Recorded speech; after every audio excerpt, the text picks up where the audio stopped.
दालों की बुआई भी पिछड़ती दिख रही है। खरीफ सीजन की जो प्रमुख दाल है तुअर, उसकी बुआई भी करीब 15% पीछे चल रही है। इसके अलावा कई दूसरी दालों की बुआई भी पिछड़ गई है, जिसका असर अभी से ही दालों के भाव पर देखने को मिल रहा है। और पिछले एक महीने में ही तुअर और उड़द दाल के जो दाम है वो 5 से 7% ऊपर बढ़ गए हैं। दालों पर बातचीत करने के लिए India pulses and grain merchants association के वाइस चेयरमैन बिमल कोठारी और ऑल इंडिया दाल मिल एसोसिएशन के प्रेसिडेंट सुरेश अग्रवाल हमारे साथ मौजूद भी हैं। आप दोनों का ही स्वागत है इस शो में। और इनफैक्ट सुबह भी हम इसी मुद्दे पर बातचीत कर रहे थे। बिमल जी, पहले आपकी राय लेना चाहूंगी। हमारे साथ विजय सरदाना मौजूद थे जो कि एग्री इकोनॉमिस्ट है, और उनका कहना यही था कि अब तक के भले ही एग्जैक्ट बुआई के फिगर्स हमारे सामने नहीं हो, लेकिन एक्सपेक्टेशंस यही है कि जो ये लास्ट लेग होगा मॉनसून का, यहाँ पर मॉनसून भी बेहतर रहेगा और सोइंग के नंबर्स भी तेजी से इंप्रूव होंगे। तो फिलहाल तो आपको ये सोइंग की सिचुएशन दालों की स्पेशली कैसी लग रही है?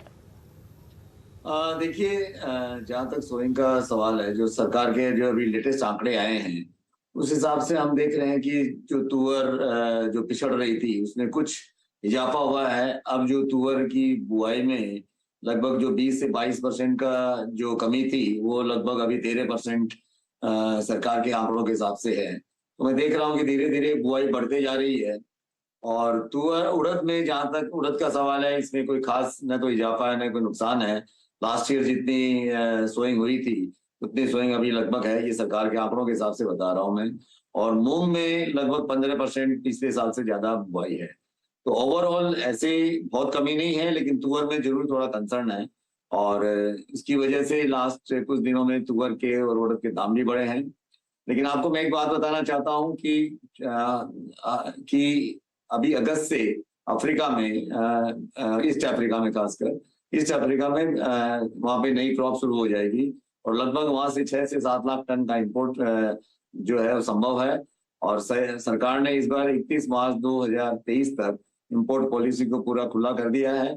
ये अंडर ओजीएल है, इसके अंदर में ये खुला आयात हो सकता है। तो मैं समझता हूँ ये एक काफी हमारे लिए एक अच्छी बात है कि अगर थोड़ा बुआई में अगर कोई जो असर आएगा तो जो हमारा इंपोर्ट, जो सरकार ने जो आयात पॉलिसी जो सरकार ने निर्धारित की है, उससे वो इंपोर्ट हो सकेगा। और मैं समझता हूँ कि प्राइस स्टेबलाइज हो जाएंगे। अभी जरूर कुछ दाम बढ़े हैं क्योंकि अफ्रीका की क्रॉप अभी तक आनी शुरू नहीं हुई है। अफ्रीका के जो शिपमेंट्स हैं, अभी क्रॉप इस महीने में वहां पे हार्वेस्ट होगी और कुछ जगह हार्वेस्ट होना शुरू हो गया है।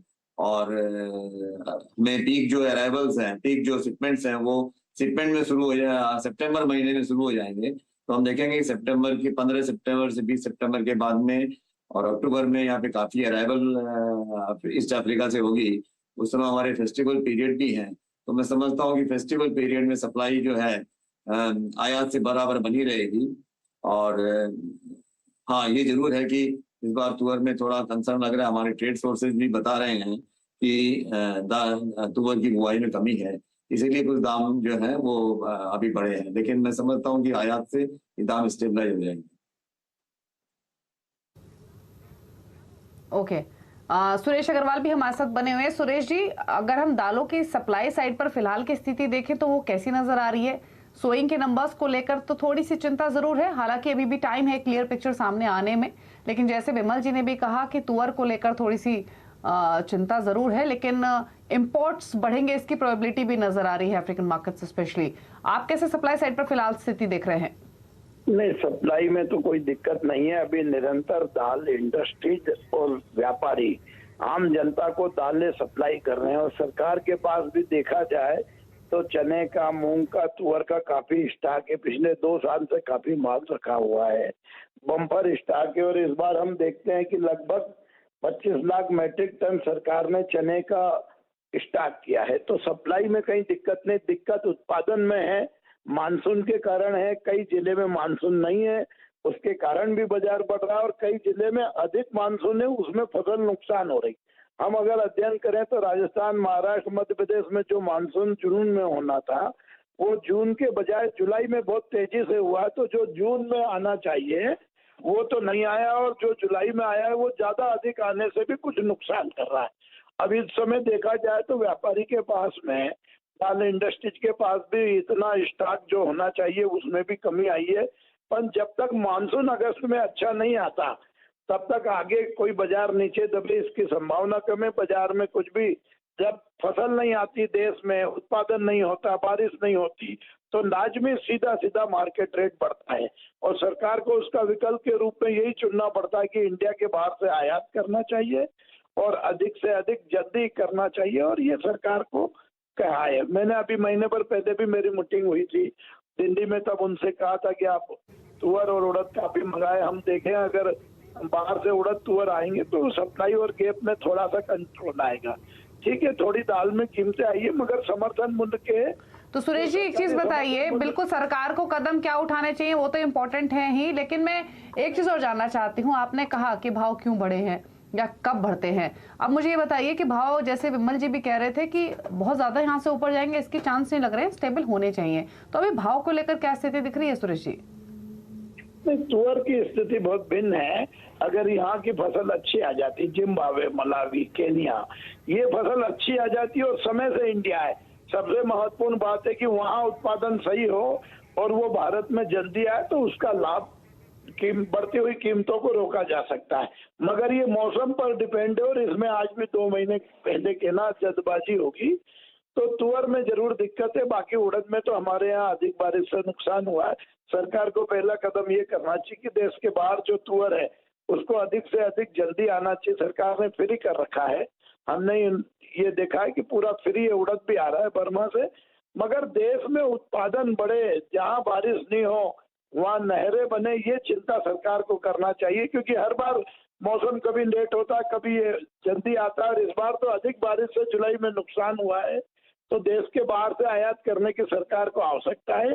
तुअर में चिंता का विषय है, बाकी सब नॉर्मल है। उड़द में कोई ज्यादा अंतर नहीं आया, 2-4% का अंतर आया, वो भी अगर अभी बारिश होगी तो उसमें भी कमी आ सकती है, कीमतों को रोका जा सकता है। निर्भर होता है कि अगस्त में हिंदुस्तान में कैसी बारिश आती है।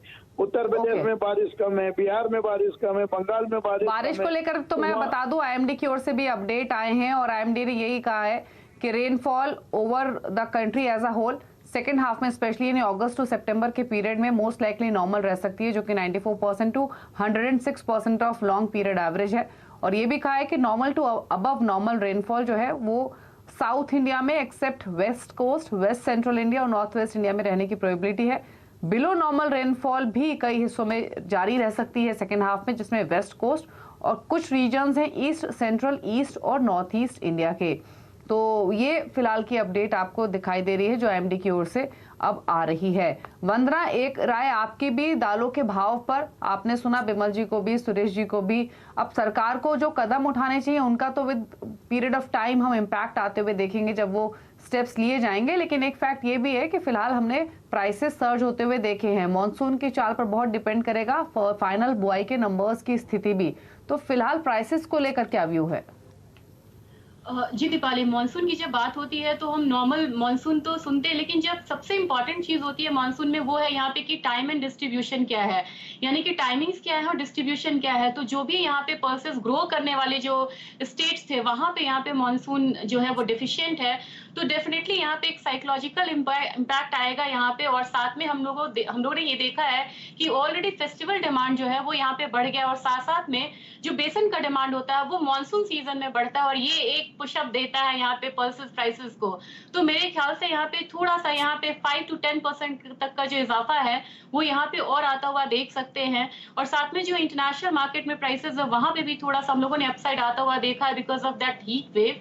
तो मेरे ख्याल से 5 to 10% के लिए हमें यहाँ पे तैयार रहना चाहिए, लेकिन उसके बाद प्राइसेस जो है जैसे जैसे इम्पोर्ट आएगा यहाँ पे खासकर अफ्रीकन कंट्री से, तो वहां पे प्राइसेस थोड़ा सा यहाँ पे सब्सिडाइज होता हुआ दिखेगा जो राइज आया है फिलहाल।